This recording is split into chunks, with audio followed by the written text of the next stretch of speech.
ধরুন কর্মীরা খুবই অ্যাক্টিভ, তারা কাজটি করতে চাচ্ছে, লিডারও এমপ্যাথেটিক এবং কেয়ারিং, কিন্তু তাকে কর্মীদেরকে প্রচুর স্ট্রেস দেওয়া হচ্ছে কাজের দোহাই দিয়ে, বা দীর্ঘ সময় কাজ করার জন্য কথা বলা হচ্ছে, ওয়ার্ক লাইফ এবং প্রফেশনাল লাইফ ব্যালেন্স করা যাচ্ছে না।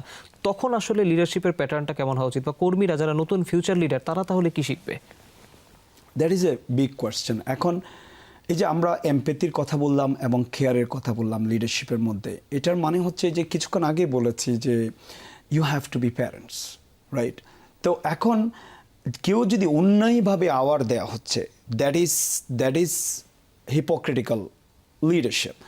মেইন থিং হচ্ছে যে যদি আপনি চান যে আপনার এমপ্লয়ি বেশি কাজ করবে, why not you are teaching them skill, tools, techniques, যেটা দিয়ে প্রোডাক্টিভিটি বাড়বে, যাতে তারা কাজ প্রপারলি ডেলিগেট করতে পারে, প্রপারলি গ্রুপ ওয়ার্ক করতে পারে।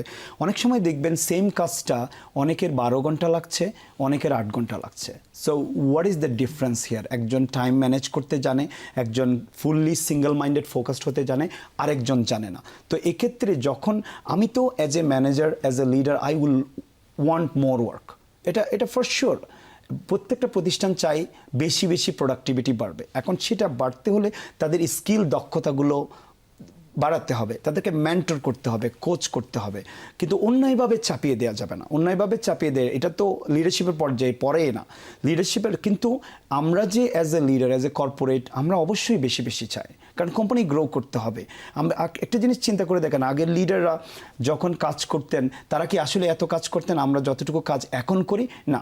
কিন্তু আমরা আবার এখন এটা ডিল করতে শিখেছি। আপনি দেখেন বিল গেটসের কাছেও কিন্তু 24 ঘন্টা, আপনার কাছেও 24 ঘন্টা, আমার কাছেও 24 ঘন্টা, but they are doing their work more efficiently, they are making more, they are doing more than you and me, because they know how to maintain the productivity, how to manage the time, how to set the priorities. এই জিনিসগুলো আমরা শিখাতে হবে। আমাদের যদি skill develop না করি আমরা, বাট জাস্ট সেম স্কিলে আমি যদি মোর ওয়ার্ক চাই, এটা অফকোর্স প্রেশার হয়ে যাবে। So we have to work on that.